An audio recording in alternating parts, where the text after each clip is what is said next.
Have you ever experienced a sensation that your entire world was crumbling? As if the very ground beneath you was unstable and the sheer weight of your thoughts made taking another step impossible. If you're currently watching this, it's quite probable you've reached a stage in life where circumstances feel insufferable. Perhaps you're trapped in an unfulfilling job, mourning the dissolution of a relationship, or feeling utterly unnoticed in a world that continues its onward march, oblivious to your distress. Or maybe you're simply exhausted, not merely physically, but spiritually, emotionally, to your very core. Yet, consider this. What if I proposed that this precise moment, this nadir you're encountering, could be one of the most pivotal in your entire existence? Reflect on that. What if your current ordeal isn't an ending, but a new beginning? Our discussion today will delve into a topic rarely addressed by most people. Not with honesty, not with profound insight, and certainly not with empathy. We're going to examine the underlying truth of your lowest point. We'll explore why it brings such pain, what its significance is, and crucially, what lies beyond it.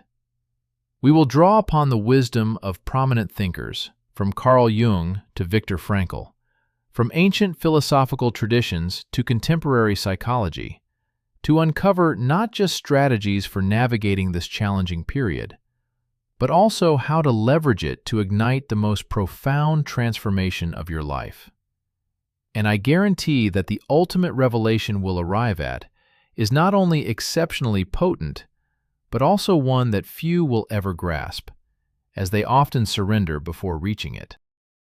So, remain engaged, take a deep breath, and be receptive to a message that might just alter your perception of your suffering, your life, and yourself.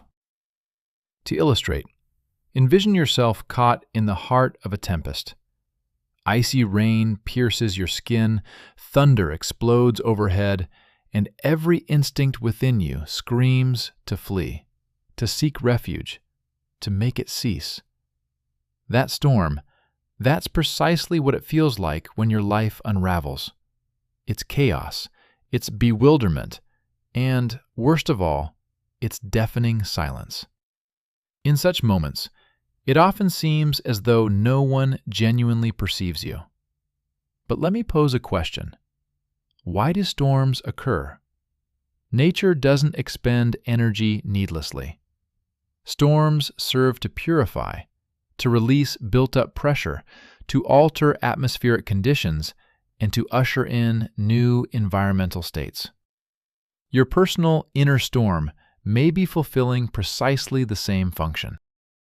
Carl Jung once declared, "There is no dawning of consciousness without suffering." This statement isn't merely poetic. It possesses profound veracity. Pain is more than just distress. It's vital information. It signals that something is amiss, that an aspect of ourselves, a conviction, a habitual pattern, a role we've adopted, can no longer sustain itself in its present form. Pain signifies the demise of what no longer serves your purpose and the genesis of the person you are destined to become. However, our culture instructs us to suppress, to deflect, to feign strength instead of cultivating it internally. We endlessly scroll, we excessively consume media, we overexert ourselves, we retreat into isolation. All this because we dread confronting what causes us pain. What if, instead, you faced it directly?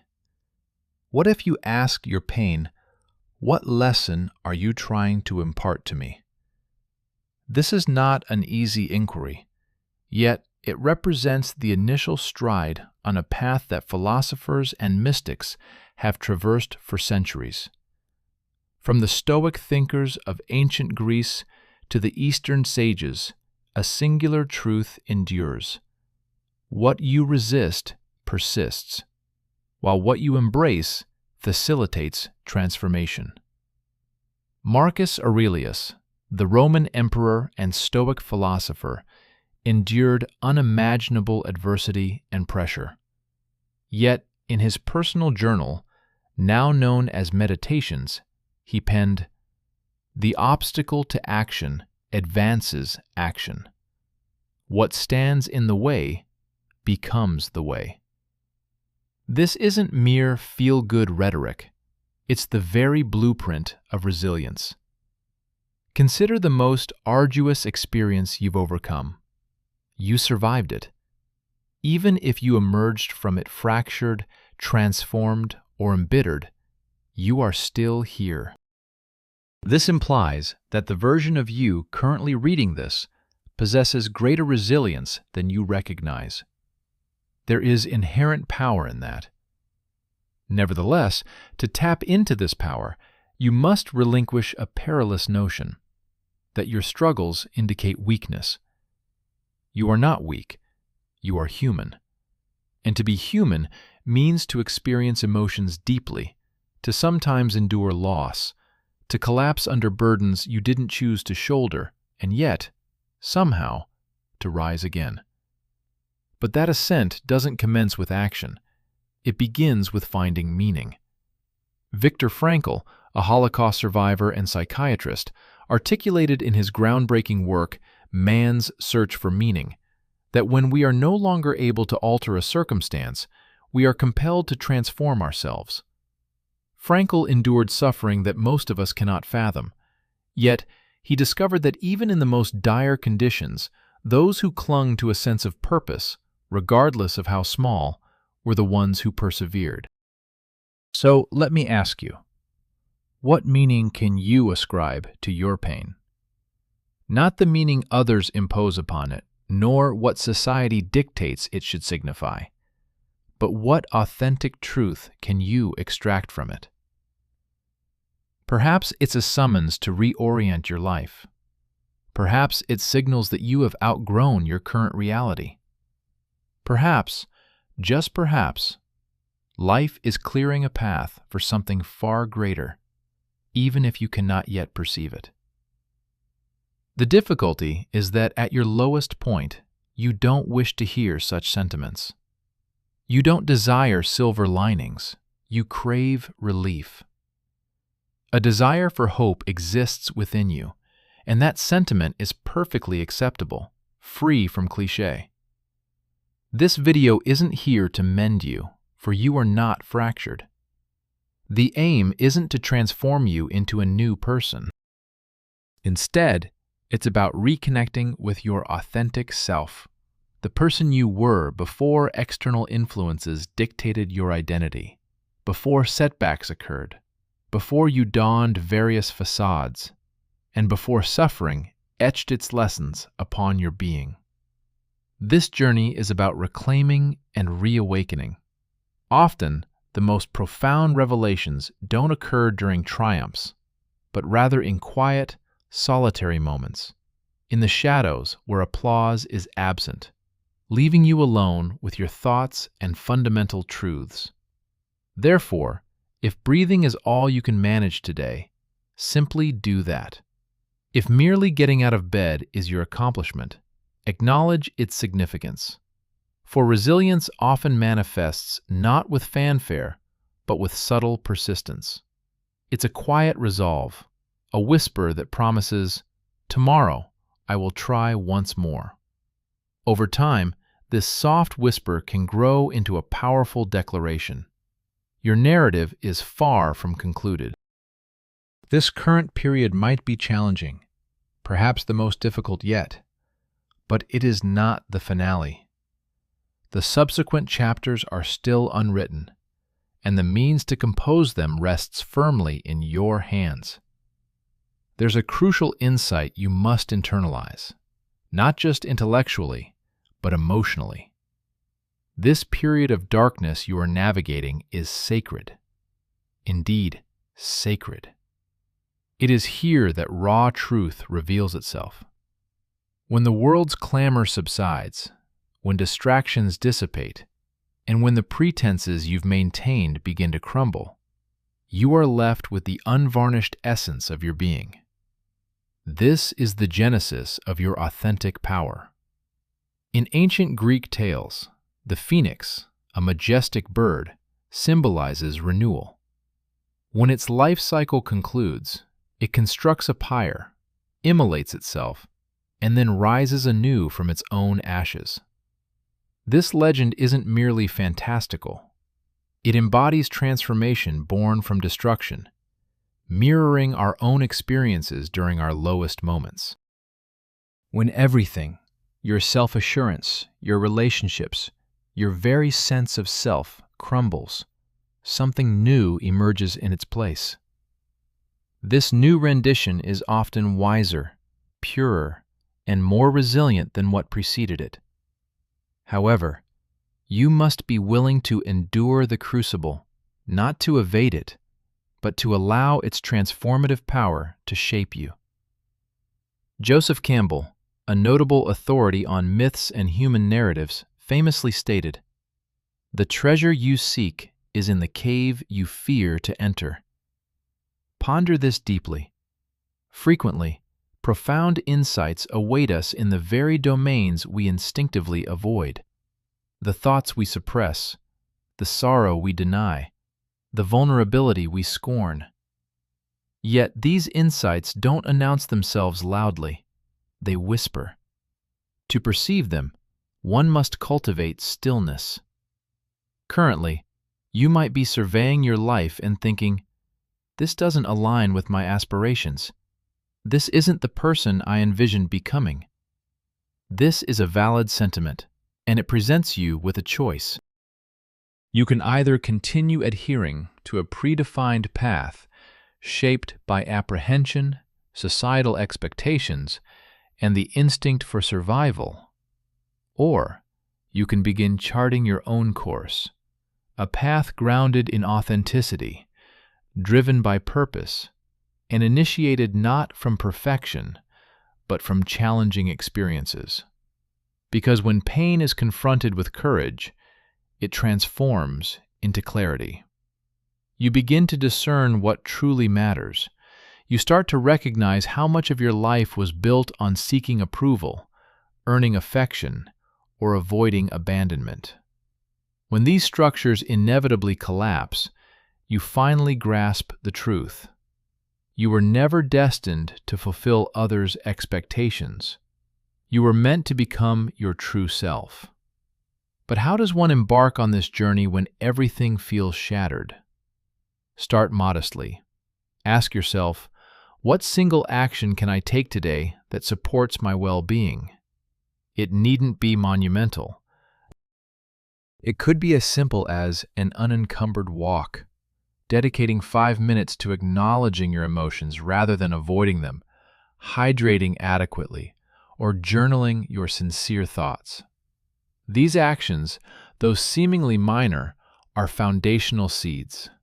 With consistent nurturing, they develop into something substantial, a new underpinning for your life.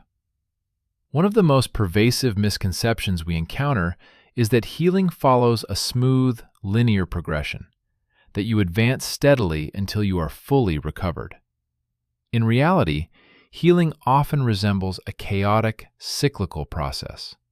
It involves surging forward, faltering, and then incrementally advancing again. This erratic progression is perfectly normal, because each time you stumble, you're not reverting to square one.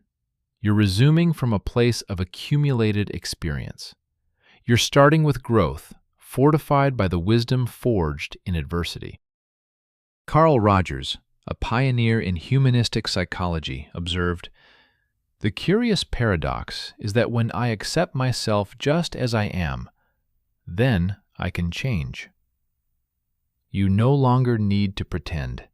You are liberated from the burden of portraying the strong, the successful, or the perpetually happy individual.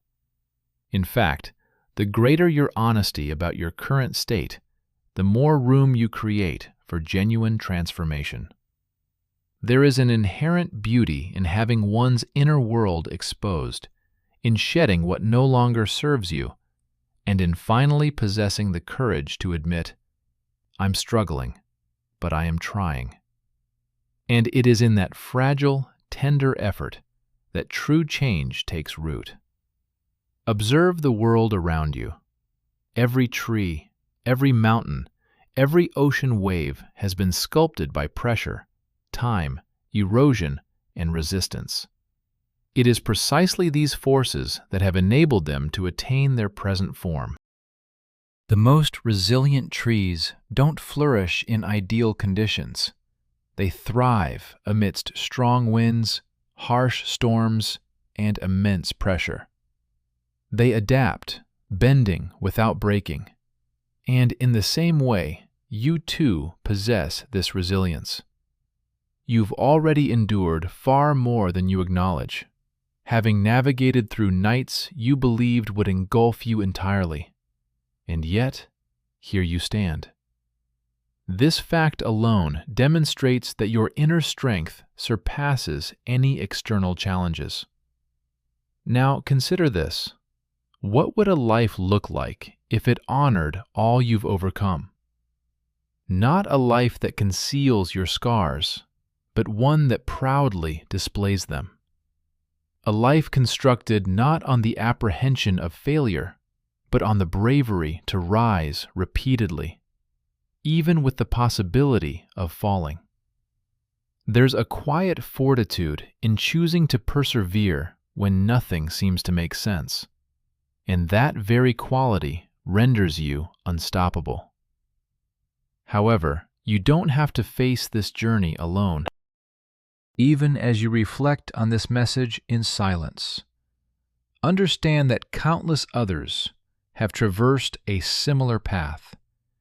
They've experienced profound darkness, questioned their own value, doubted their future, yet ultimately discovered a way forward.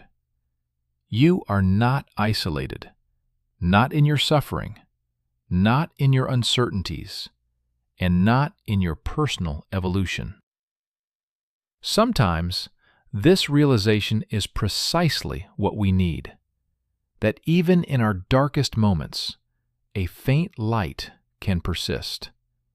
A light that whispers, "There is more awaiting me. I may not perceive it yet, but I trust it's there." And this conviction, no matter how small, can ignite a complete transformation. Cherish that spark, for in the subsequent phase of our discussion, we'll explore something crucial: the hidden blessing accessible only to those who reach their lowest point. It's a treasure most people never encounter because they never delve deep enough. But you have, and consequently, you are prepared. Let's explore further. There's an undisclosed truth about hitting rock bottom. It's not solely a place of anguish. It's also a place of purification. When all your aspirations, labels, and illusions are stripped away, when you've cried until you feel completely empty and sat in quiet contemplation long enough to rediscover your own heartbeat, an extraordinary transformation commences. You begin to perceive the world not through a veil of noise and distractions, but with a clarity born solely from the loss of everything that was artificial. This is the profound gift that exclusively manifests for those courageous enough to break. It's the gift of discerning what truly holds importance. At your lowest, you recognize how little authority you actually held over the very things you desperately clung to. This realization is unsettling, yet surprisingly liberating. Because if control is merely an illusion, then perhaps true liberation lies in relinquishing it. Releasing the person you felt compelled to be. Letting go of what didn't reciprocate your affection. Discarding the narrative that convinced you of your inadequacy. And through this act of release, you begin to recall the individual you were before the world dictated who you should become. Reflect on who you were prior to the disappointments, the transgressions, the losses. Who were you when you dreamed boundlessly? Who were you when your heart remained open, even if somewhat naive? A version of you still resides beneath all your defensive layers. Not an innocent version, but a complete one. Not flawless, but authentic. And that version of you is the one destined to emerge from this. Not the one seeking validation, not the one feigning happiness, but the one who understands that even within suffering, there lies something sacred. The one who comprehends the poet Rumi's words, "The wound is the place where the light enters you." Let's delve into that light.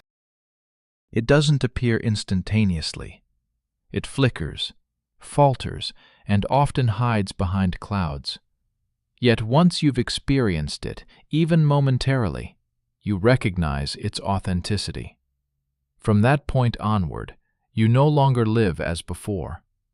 You cease to accept what depletes you. You stop pursuing individuals who fail to acknowledge your worth. You stop seeking validation for your existence because the process of falling broke you open. And in that shattering, you uncovered your true essence. This awakening, however, often brings its own unique form of solitude. Once you've grasped profound truths about yourself, about what truly matters and what doesn't, it becomes challenging to revert to superficial discussions, hollow ambitions, or performative distractions. You might feel like an outsider, misunderstood, but this too is an integral part of the journey. Carl Jung discussed the individuation process, the path toward becoming one's most authentic self. He cautioned that it frequently necessitates stepping away from the collective, embracing solitude, and confronting the unconscious forces that govern our lives. In his words, "The privilege of a lifetime is to become who you truly are." But make no mistake, privilege does not imply ease. To fully become yourself is a radical act. It involves unlearning years of ingrained conditioning. It means grieving identities you once held dear. It means pausing while others rush forward because you are finally asking yourself not only what you are capable of doing, but what you absolutely must do to truly feel alive again. So many individuals navigate their entire lives disconnected from their inner selves. They fulfill expectations, build impressive resumes, ascend corporate ladders, yet still experience a profound sense of emptiness. Yet you are different. This is because your lowest point shattered all illusions. Now you confront a question many evade their entire lives. What would life be like if you lived in harmony with your true self? This isn't just a figure of speech or poetic embellishment. It's a genuine query with significant implications. It implies prioritizing discomfort for authenticity over conforming. It involves risking failure to stay true to yourself. It means heeding that quiet inner voice that has always guided you, regardless of whether the world deemed it illogical, naive, or deranged. And here lies the enigma. The further you delve into hardship, the more profoundly you access enlightenment. This isn't because one eradicates the other, but because they coexist. In Japanese culture, there's a concept called kintsugi, the practice of mending broken ceramics with gold. The essence of this idea is that imperfections shouldn't be concealed. Rather, they should be revered for the stories they impart. They symbolize resilience, becoming integral to its beauty. You are undergoing your own kintsugi. You are being remade. Not into your former self, but into a more complete, genuine, and radiant version than before. However, this transformation isn't instantaneous. Healing is not a singular event. It's a continuous journey. It's choosing to show up, not for external validation or objectives, but for yourself. This holds true even when it's inconvenient, challenging, or goes unappreciated. You commit because you've recognized that your existence, this precious, fleeting life, merits more than mere survival. It deserves meaning, joy, profundity, and liberation, all of which begin with being present. This means not trying to fix everything immediately, nor forcing clarity, but simply existing here and now, in this breath, in this body, in this moment. For it is from this point, from the foundation of rock bottom, that you sow the seeds of your renewal. You begin to pose new questions. Instead of, "How do I return to who I was?" you ask, "Who am I becoming?" Instead of, "How do I escape this pain?" you ask, "What is this revealing to me?" And most importantly, not "What do I need to do?" but "Who do I need to become to attain the life I truly desire?" These are not easy inquiries, but they are the ones that pave the way to awakening. In the concluding stage of this journey, we will explore the most profound revelation of all, one that possesses the power to completely reshape your understanding of suffering, resilience, and purpose. It is a message many never grasp because it isn't loud or ostentatious. It is subtle. But once it resonates within your heart, everything shifts. You've made it this far. If you are still present, listening, breathing, and standing, it indicates an unwavering resolve within you. And that is everything. For here is the untold truth, hidden by the world's noise, expectations, and trepidation. You were never truly broken. What fractured was the false self, the identity you constructed for survival, the facade you wore for acceptance, the shield you carried for security. But your true essence, the soul beneath it all, has always been whole. The pain, chaos, and collapse did not devastate you. They unveiled you. They stripped away burdens that were never yours to bear. They cracked the protective layer, allowing something deeper, something more authentic to finally emerge. And here is the ultimate and most profound insight. The very thing you feared would annihilate you was, in fact, the genesis of your becoming. You see, pain is not your adversary. It is your summons. A summons to awaken, to pay attention, to ask questions no one else dares to pose. Why am I truly here? What do I honestly value? Which parts of me have been suppressed by the weight of expectations? These aren't trivial questions. They demand bravery. They require you to cease fleeing and begin listening, not to the world, but to yourself. Most individuals spend their lives avoiding these questions. They numb themselves with constant activity, distract themselves with distractions, and settle for superficial existence because it feels safer than confronting truth. But you possess the courage to break. That makes you extraordinary. It makes you powerful because it signifies your readiness to construct something real, not a flawless life, but an authentic one. A life where your principles guide your decisions. A life where your relationships are built on honesty, not pretense. A life where your work resonates with your soul, not just your abilities. A life where your inner peace is not contingent on external validation, but anchored in your own presence. This marks the beginning of your return, not to who you were, but to who you are, a more profound, freer, and wiser self. And it starts now, in this instant, with a simple yet transformative change. Cease asking, "What should I do?" and begin asking, "What would someone who truly loves themselves do?" This doesn't refer to someone who feigns self-love or seeks external affirmation, but someone who genuinely honors their worth, even during the most challenging days. What would such a person do? They would rest when necessary.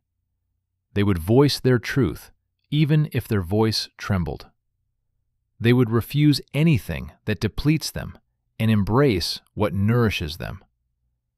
Instead of compromising their essence to fit in, they would steadfastly honor it. They would consistently, gently yet fiercely, remember that their purpose isn't to validate their worth, but to embody it. There's no need to await a future opportunity, relationship, or breakthrough. You are already the marvel, the present moment. The life you seek isn't external.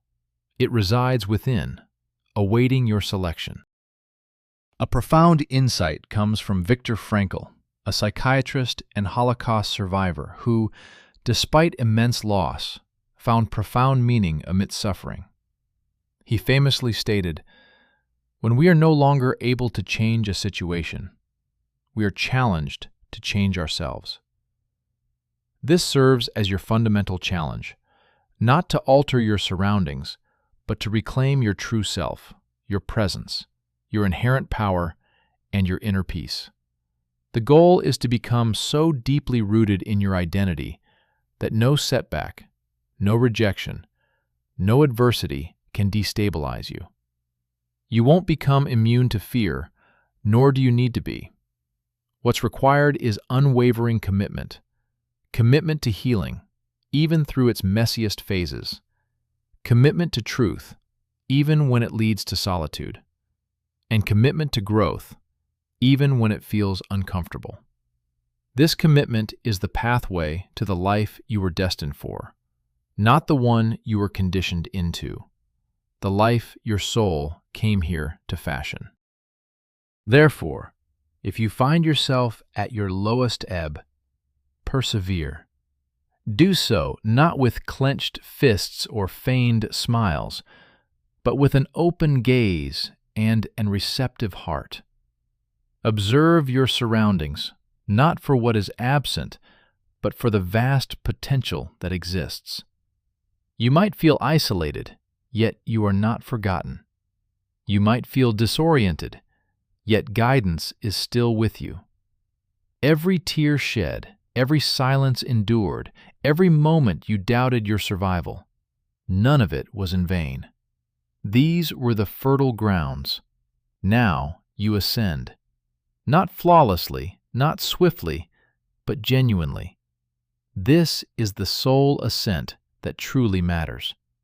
Consider this your affirmation, not that the pain has ended, but that your renewal has commenced. You haven't fallen behind. You aren't irreparable. You are precisely where you need to be to evolve into the person you are meant to become. If there is one lesson to take from this journey, let it be this: your lowest point was never the conclusion. It was the pivotal moment, the dawn of a life that unequivocally honors your entire being. Go forth and live from this truth. Speak from this truth. Create from this truth. And never again forget who you are, even in darkness. For you are the light. The world awaits the unique contribution only you can offer. This is your beginning. Not in some distant future, nor when conditions improve. It is now, right here, right this very moment.